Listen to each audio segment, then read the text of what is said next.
It's time, guys, to have a look at the original trilogy of the Return of the Living Dead, starting from 1985, 1988, I think, and 1992, 1993. The original trilogy.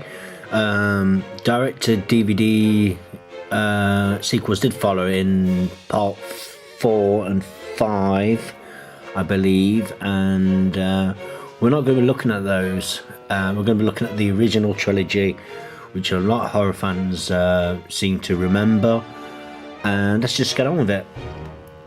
Return of the Living Dead, 1985.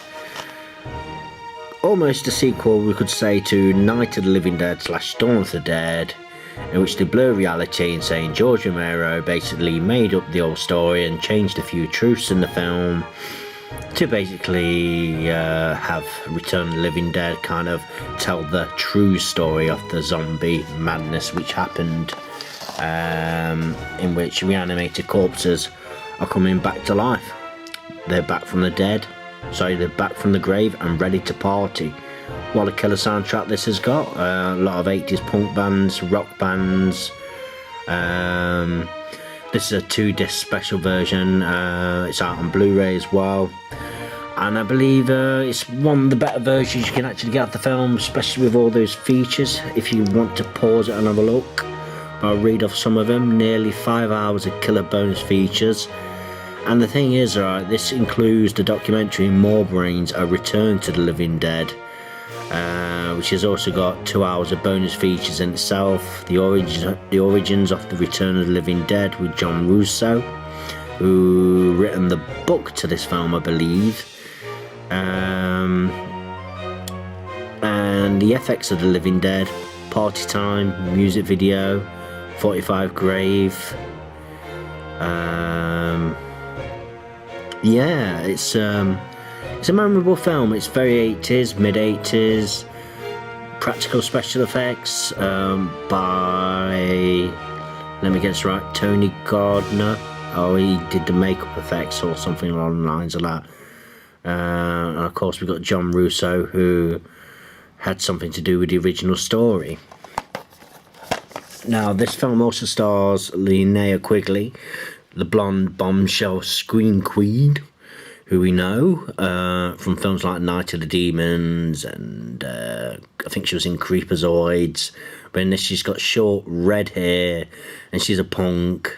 And without giving too much away, she's part of this punk party, you know, out to have some fun in a graveyard when the dead start coming back to life through a toxic chemical which the army are trying to preserve, and it gets sent up into the air and a thunderstorm starts. It starts raining all over this graveyard. This acid rain is destroying, well, not destroying, bringing the dead back to life, really. Return of the Living Dead. The Return of the Living Dead. Yes, gory. William Stout did the storyboards. A fun film, can't recommend it enough. It's a classic. It's on 2 discs, 15, originally in 18, but probably got tamer over the years, but still, great film, Return of the Living Dead, can't go wrong. The sequel that came in 1988 kind of was a throwaway sequel. Who directed this one? I can't pronounce the guy's second name. I tried to pronounce it before in the video, and I think it came across as quite comical. But just when you thought it was safe to be dead is the tagline. I love that artwork, actually, over the graveyard. Return to Living Dead Part 2. Now, what I understand, because of copyright and stuff, music has been changed in this film and on the soundtrack. And it brings back James Karen and Tom Matthews, who were originally in the first Living Dead film, Return of the Living Dead Part 1, and brings them back to here, to the kind of comedic route sort of thing, but it's pulled off much better in the first film sort of thing. And who else does this film star? It's got quite a few people in there. Well, Dana Ashbrook, I think Susan Snyder, who was in Killer Clowns from Outer Space, is in this as well. She plays like the girlfriend of what's his name? Of Tom Matthews. Tom Matthews was also in Return of the Living Dead. Yeah, he was in the original Return of the Living Dead, but he was also in some later Friday the 13th films like Part 6, maybe a few others as well. I can't remember which ones he was in, but Tom Matthews also stars in this. This has got a commentary by the director and the co-star, and also a trailer. The special effects aren't bad. They're a bit cheaper compared to the first one, kind of thrown together sort of thing, and Return of the Living Dead Part 2. And finally we move on to a great film, I thought, even though it's come with mixed reviews, Return of the Living Dead Part 3.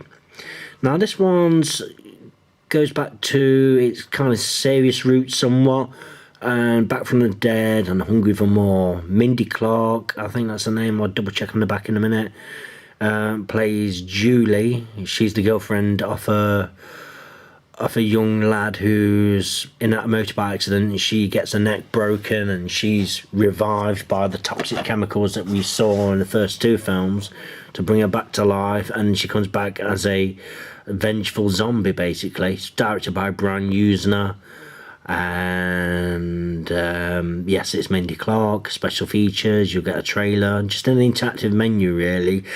Not really much in there with this one, but I like this film, and it's kind of a sexy horror. Mindy Clark, she's a bit of a babe sort of thing, and special effects makeup on her was really good. She starts putting nails into her skin and glass to try and stop the pain of being dead. And of course, the infamous thing, especially from the first film, was like the zombies are after actually people's brains, and it's played upon in the second one as well. And you know, gory stuff does happen. This one's, like I said, was a bit less comical, a bit more straight-faced, kind of a Romeo and Juliet kind of storyline sort of thing, with the boyfriend and the girlfriend sort of thing. And this one has got a bit of a bleak ending, I must admit that. But it's a fun film nonetheless. It says full uncut version, but don't let that put you off. But don't let that get your hopes up too much, because I think it is actually cut. Still waiting for an ultimate version of that to come out. Unless there's already one out across seas or whatever, then please let me know. Return of the Living Dead Part 2, again, just going back to this one briefly. Fun film, bit of a throwaway, but Part 3 was a bit more redeeming, I thought, in the series. And as they went on to the direct-to-DVD sequels, they kind of fizzled out a little bit and went for the cheaper direct-to-DVD kind of madness sort of thing. But that's a look at my trilogy, the original trilogy, which are available on DVD, and I think some Blu-rays and stuff like that. Not sure they're all out on Blu-ray, sorry, but I did enjoy these films. They are cult classics, especially pick up the first one if you can on DVD and Blu-ray. So just signing out. I hope you like the look of these zombie films, these Return of the Living Dead series, the original trilogy, the original 3. Remember, there are 2 more which come out direct to DVD and probably really cheap on DVD and Blu-ray as well. But maybe I'll watch them in time. But at the minute, enjoy the original trilogy. Thanks a lot, guys. See you soon. Bye. More brains. Send more paramedics. Ha ha ha ha ha ha ha.